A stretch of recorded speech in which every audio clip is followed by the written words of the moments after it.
Here to discuss the latest is Florida Congressman Byron Donalds.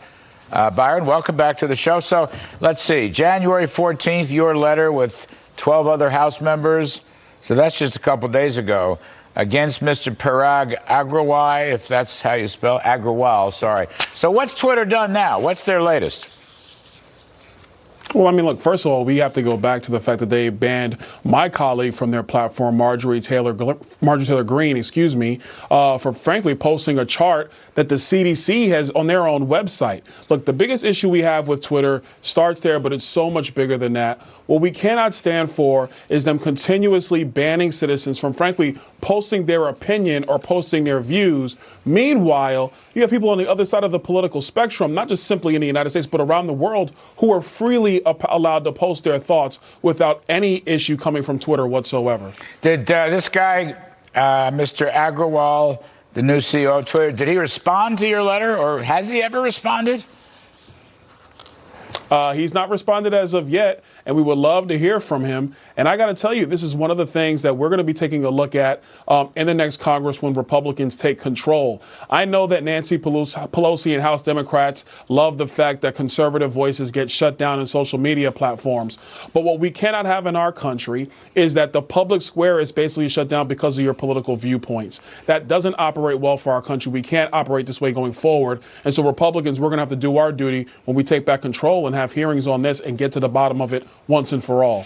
All right, so good stuff. So the cavalry is on the way. You're going to retake the House. Now, when you do retake the House, what are you going to push for? That's what I'm interested in. Because when we looked at this in the Trump administration, and since then, I mean, I thought it was the liability shield, so-called Section 230 of the old Telecommunications Act. I don't want government to break up tech companies, or maybe that's a different discussion. But you could have 20 different broken up tech companies, and they can still be censoring conservative free speech. That's why I always thought the liability shield. But let me ask you, what will you push for?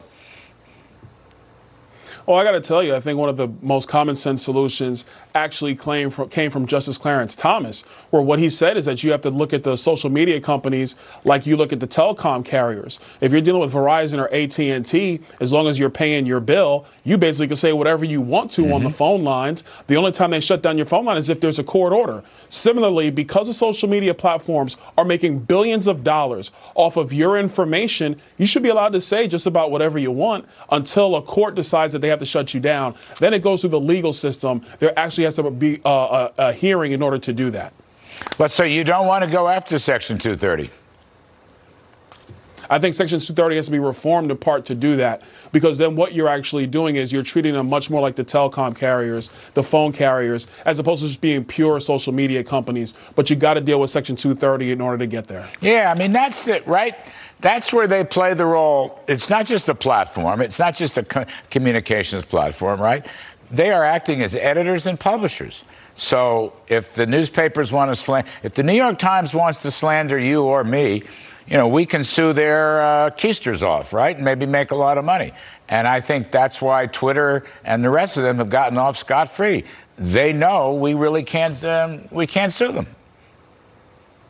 Exactly right. And I think the bigger part is, for the average American, it's incredibly difficult to go up against one of these countries, which is why I think that's one angle. The second part is that your data stream has to be the same as your phone line. You're allowed to communicate to your heart's content. And the one thing we definitely need to get to the bottom of is whether, and I don't want to put accusations out there yet without solid information, but whether there are people in the administration or in the bureaucracy who are in communications with social media company about what is good information and what's not good information. Oh, boy. You are right about that, sir. You know they are. You and I both know they are, at least this crowd. You know that. That's a gimme. I'll buy you a steak dinner if I'm wrong about that. Anyway, Congressman Byron Donalds, thank you, sir. Very sensible. Appreciate it.